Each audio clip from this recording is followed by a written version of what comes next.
សិករក្នុងស្រុកប្រាសាទបាគងកំពុងមានតម្រូវការទីផ្សារខ្ពស់និងតម្លៃសមរម្យ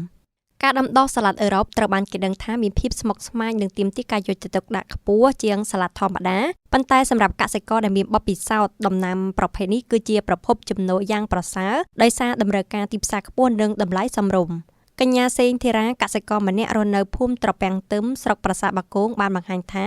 ក្នុងចំណោមអ្នកដាំដុះបន្លែសាឡាត់អឺរ៉ុបមិនសូវមានកសិករនិយមដាំប៉ុន្មានទេដោយសារវាជាប្រភេទដំណាំដែលរើសបច្ចេកទេសនិងពិបាកក្នុងការថែទាំទោះជាយ៉ាងណាក៏ដោយកញ្ញានៅតែជំនះបន្តដាំដំណាំនេះរហូតទទួលបានទិន្នផលខ្ពស់និងមានទីផ្សារគាំទ្រយ៉ាងខ្លាំងនាពេលបច្ចុប្បន្នកញ្ញាក៏បានបញ្ជាក់ផងដែរពីលក្ខណៈខុសគ្នាសំខាន់មានដូចជាសាឡាត់ខ្មែរមានភាពងាយស្រួលដាំនិងធន់ជាងប៉ុន្តែសាឡាត់អឺរ៉ុបទាមទារការយកចិត្តទុកដាក់ខ្ពស់តាំងពីដំណាក់កាលសាបរហូតដល់ប្រមូលផលប្រើពេលវេលាដាំដុះយូរជាងបន្តិចនិងមានទម្ងន់ស្រាលជាងសាឡាត់ខ្មែរបើធៀបក្នុងបរិមាណដើមដូចគ្នាចំណុចពិសេសដែលធ្វើឲ្យសាឡាត់អឺរ៉ុបរបស់កញ្ញាមានទីផ្សារល្អគឺការដាំដុះតាមលក្ខណៈធម្មជាតិមិនប្រើប្រាស់ជីគីមីដែលផ្ដល់សុវត្ថិភាពខ្ពស់ដល់អ្នកបរិភោគកសិករខាងលើបានឲ្យដឹងទៀតថាតាមរយៈការដាំដុះប្រកបដោយបច្ចេកទេសត្រឹមត្រូវនិងជ្រើសរើសរដូវកាលសមស្របកញ្ញាអាចប្រមូលផលបានយ៉ាងល្អប្រសើរដោយក្នុងមួយវគ្គអាចរកចំណូលបានចន្លោះពី80,000ទៅ1លានរៀលកញ្ញាបានលើកទឹកចិត្តនិងជំរុញឲ្យបងប្អូនកសិករដទៃទៀតគួរងាកមកដាំដំណាំសាឡាត់ចម្រុះមុខទាំងសាឡាត់ខ្មែរនិងអឺរ៉ុបដើម្បីងាយស្រួលក្នុងការផ្គត់ផ្គង់តម្រូវការទីផ្សារដែលកំពុងមានភាពចម្រុះប្រសិនបើដំណាំចំរដូវកាលដែលអំណោយផលសាឡាត់អឺរ៉ុបនឹងលូតលាស់លឿននិងផ្ដល់គុណភាពខ្ពស់បំផុត